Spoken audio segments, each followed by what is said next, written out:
Hello everyone, this is FN Sona, welcome to my Thailand blog part 6। So চলে আসলাম আজকে Phi Phi থেকে ক্রাবিতে। And ক্রাবিতে যাওয়ার পরে গ্লো আওনাং হোটেলটা ছিল আমার সিলেকশনে, কারণ আমি এটা বুকিং.com থেকে বুক করি। আর এটা কাছেই ছিল আওনাং বিচ থেকে। খুবই পিচফুল একটা এরিয়া ছিল, অনেক বড় একটা হোটেল। ভিতরে 5টা বিল্ডিং ছিল, বাট আমারটা মনে হয় 5 নাম্বার বিল্ডিং ছিল। অ্যান্ড এটার হচ্ছে গিয়ে সুইমিংটা ভালো ছিল, আমার কাছে ভালো লাগছে। আমি সুইমিংয়ে একবার মনে হয় নেমেছিলাম। আর ওদের পার নাইট পড়েছিল 1753 বাত, বাংলা টাকায় সম্ভবত কত 7,000 বা 6,500 সামথিং, বা 7,000-এর মতো পড়েছিল। আর রুমগুলোও খারাপ ছিল না। আমি এখানে ছিলাম কারণ আমি আসলে ক্রাবিতে আসার পরে আমার কাছে বেশি ভালো লাগার কারণ আমি ক্রাউড প্লেসটা এড়াইতে চাই।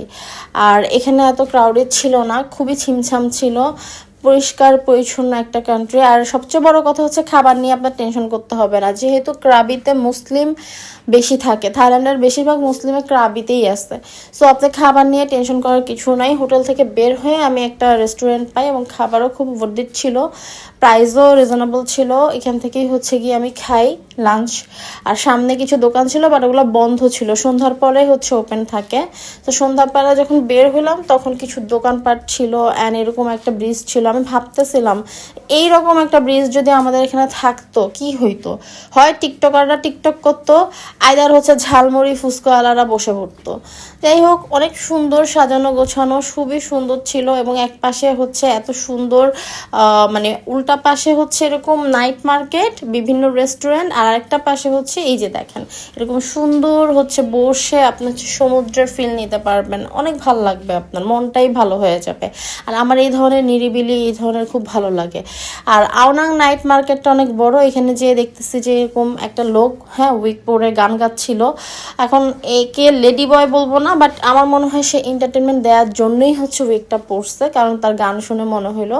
আর বাচ্চাদের এখানে অনেক ধরনের হচ্ছে খেলনা ছিল। সো আমি খুব মিস করতেছিলাম। ফাইজান থাকলে তো খুশিতেই মানে হচ্ছে গিয়ে আতখানা হয়ে যেত যে এত খেলনা। আর আমি মনে করি ক্রাবিটাতে ফ্যামিলির সাথে যাওয়াটা বেস্ট, কারণ বাচ্চা নিয়ে গেলে বাচ্চারাও এনজয় করবে, আপনারাও খুব আরামে থাকবেন। আর রাতের বেলায় এখানে ফায়ার শো হয়, সবাই বসে পড়ে। এটাতে আপনার কোনো এক্সট্রা টাকা লাগে না, জাস্ট আপনি ফায়ার শোটা দেখবেন। কিন্তু যে ছেলেটা এখানে ফায়ার শো মেইন দেখায় সে হুইল চেয়ারেই থাকে। সো আপনি দেখবেন যে সে তার যে মানে একটা উইকনেস আছে সেটাকে সে একদমই সাইডে রেখে এত সুন্দর করে হচ্ছে ফায়ার শো দেখায়। আপনার মনে হবে যে আসলে এদের জীবিকা অর্জনের জন্য ওরা কত কিছু করে, আর আমরা কত ভালো থাকলেও আমাদের কত হাই হুতাশ থাকে।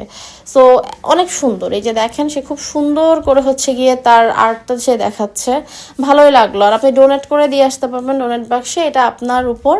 তবে এখানে না করে আসলেও আপনি নিজেকে নিজে বলবেন কেন করে আসলাম না, এরকম মনে হবে। যাই হোক, অনেকক্ষণ দেখতেছিলাম। আর ক্রাবি কিন্তু 10টা 10:30টার পরে না একদম সাইলেন্ট নীরব, মানে একদম সিটি হয়ে যায়। ক্রাবি থেকে আবার আপনি যদি চান তাহলে মালয়েশিয়ায় ক্রাবি থেকে গেলে আপনার জন্য সুবিধা হবে, ফ্লাইটের প্রাইসও কম পড়ে। বাট আমি যেহেতু ক্রাবি থেকে হচ্ছে গিয়ে আরও 2টা আইল্যান্ডে যাব, যার কারণে আমি এখান থেকে আর মালয়েশিয়া যাই না, আমি আবার ব্যাংককে ব্যাক করে পরে মালয়েশিয়া যাই। সো এই ছিল ক্রাবির নাইট মার্কেট ভিজিট। টুকটাক কেনাকাটা আমি করেছি, ক্ষুধা লেগেছিল। অ্যান্ড এখানে হচ্ছে ওদের হচ্ছে একটা হালাল শর্মা ছিল, বিফ শর্মা, খুবই মজা ছিল। হোল থাইল্যান্ড আমি একমাত্র ক্রাবিতে গিয়ে শর্মা খেয়ে শান্তি পাইছি। একদম পারফেক্ট শর্মা। কেন জানি মনে হয় মুসলমানরাই মনে হয় পারফেক্ট শর্মা বানাইতে পারে, আমাদের টেস্ট বারের সাথে ম্যাচ হয়। তো রাতের বেলায় চলে যাচ্ছিলাম, কারণ পরের দিন সকালে হচ্ছে গিয়ে আমার গাড়ি আসবে।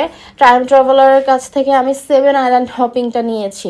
আমি বলেছিলাম যে আমি ফিফিতে ওরকম আইল্যান্ড হপিং করি নাই, বাট ক্রাবিতে আমার করার খুব ইচ্ছা ছিল। সো সেটাই হলো, টাইম ট্রাভেলারের অ্যারেঞ্জ করে দিয়েছিল। ভোরবেলায় আমি একটু একা একা চলে যাই। আমি আমার হচ্ছে গিয়ে টাইপড নিয়ে একটু নিজেকে টাইম দিচ্ছিলাম, সমুদ্র দেখছিলাম। অসাধারণ ভাই, অসাধারণ একটা টাইম ছিল। তারপরে তো 7টার পরে 9টার দিকে মনে হয় গাড়ি আসে। আর আমার সাথে হচ্ছে গিয়া শেয়ারে আমি যাই।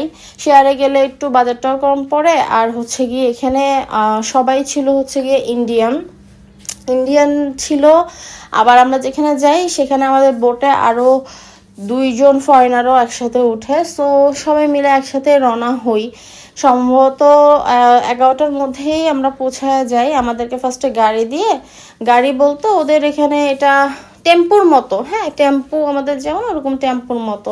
আপনাকে 7 আইল্যান্ড হপিং নিলে আপনার লাঞ্চ ইনক্লুড থাকে। সো যাওয়ার পরে ওইখান থেকে হচ্ছে গিয়ে আমরা আবার হচ্ছে রওনা দিয়ে দিই। এখানে এসে হচ্ছে সবাই মিলে যাই। আর অনেকগুলো লং টেল বোট হচ্ছে গিয়ে রেডি থাকে, ওরা হচ্ছে পার্ট বাই দেয় এবং সাথে গাইড দিয়ে দেয়। আমাদের গাইড অনেক ভালো ছিল, অনেক সুন্দর করে আমাদেরকে বুঝাই দিছে। 7টা আইল্যান্ড হচ্ছে গিয়ে আমরা হোপিং করি। তার মধ্যে আপনার স্নর্কলিং যদি কেউ করতে চায় সেটার অপশনও আছে, সেটা কিন্তু ফ্রি, এক্সট্রা চার্জ লাগে না। আর এটা সম্ভবত ফার্স্ট আইল্যান্ড, রেলি বে মনে হয় এই আইল্যান্ডটা, কারণ এই আইল্যান্ডটাতে হচ্ছে গিয়ে মানে আমাদের যে গাইড ছিল সে এক একটা আইল্যান্ডের ডিসক্রাইব বলে দিচ্ছিল এবং প্রত্যেকটা আইল্যান্ডের কোনটা কি সেটাও তো সে বলে দিচ্ছিল। আর এখান থেকে আপনার ইজিলি আমি যেটা আমার মাথায় আসছে সেটা হচ্ছে চিকেন আইল্যান্ড। এটা চিকেনের মতো মাথা দেখে এটা চিকেন আইল্যান্ড। এখানে কয়েকটা জায়গায় আপনি স্নর্কলিং করতে পারবেন, আমি স্নর্কলিংয়ে যাই নাই। এখান থেকে হচ্ছে গিয়ে আপনাকে পোদা আইল্যান্ডে নিয়ে যাবে শেষে, লাস্টে। এখানে আপনি রেস্ট করবেন প্রায় 1.5 ঘন্টার মতো, আপনি লাঞ্চ করবেন, লাঞ্চটা ইনক্লুডেড থাকে, লাঞ্চ ভালো ছিল। অ্যান্ড লাঞ্চ করার পর ওরা সানসেট হওয়া পর্যন্ত ওয়েট করে, কারণ হচ্ছে এরপরে অন্ধকার হলে আপনাকে প্লাংটং আইল্যান্ডে নিয়ে যাবে, আপনি যাতে পানির মধ্যে একটা স্পার্কিং প্লাংটংয়ের ওইটা দেখতে পারবেন খালি চোখে, কারণ ক্যামেরাতে বুঝবেন না, এই স্পেশাল ক্যামেরা লাগে। আর এত খুশি হয়েছিলাম যে বসে বসে হচ্ছে আমি কি করব তাই একটু হচ্ছে গিয়ে নাচানাচি করতেছিলাম নিজের মন মতো। আর পরের দিন হচ্ছে গিয়ে চলে যাব আরেকটা আইল্যান্ডে, সেই ভিডিওটার সাথেই থাকবেন, দিয়ে দিব খুব শীঘ্রই।